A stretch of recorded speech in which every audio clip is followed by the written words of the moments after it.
বিয়ে নাকি বলিউডের নাচের মেলা? রণবীর থেকে ক্যাটরিনা, প্রতি পদক্ষেপে কোটি রুপির খেলা। চমকে যাবেন যখন জানবেন তাদের পারিশ্রমিকের সংখ্যা।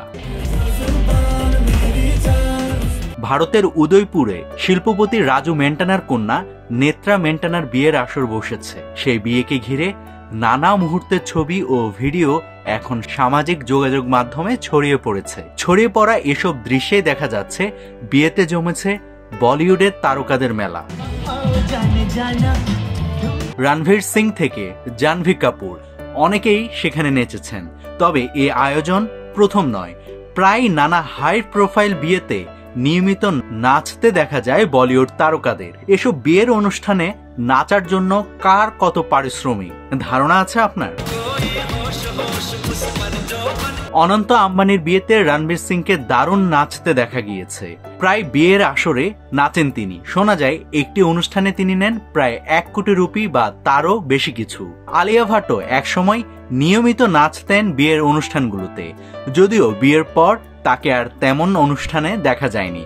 তবে অনন্ত আম্বানির বিয়েতে স্বামী রণবীর কাপুরের সঙ্গে তিনি নেচেছেন। বলা যায় বিয়ের আসরে নেচেই তিনি নিয়েছেন প্রায় 1.5 কোটি রুপি। সালমান খানও নাচ দিয়ে বিয়ের অনুষ্ঠান জমিয়ে তোলেন। তার উপস্থিতিতেই যেন পুরো পরিবেশ বদলে যায়। তিনি নাকি একটি অনুষ্ঠানে নাচার জন্য 2 কোটি রুপি পর্যন্ত পারিশ্রমিক নেন। একসময় বিয়ের নাচা নিয়ে আপত্তি থাকলেও রণবীর কাপুর নিজেই সেই ধারণা ভেঙেছেন। এখন নাচলে তিনিও নেন প্রায় 2 কোটি রুপি। দীপিকা পাড়ুকোন যেমন ছবিতে নাচে মুগ্ধ করেন, তেমনি বিয়ের মঞ্চেও তার নাচ দর্শক মাতিয়ে দেয়। তার পারিশ্রমিক প্রায় 1 কোটি রুপি।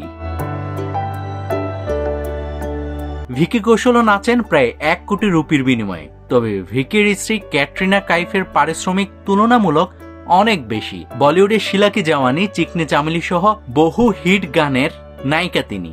ফলে বিয়ের আসরেও মুহূর্তে পরিবেশ গরম করে ফেলেন ক্যাটরিনা।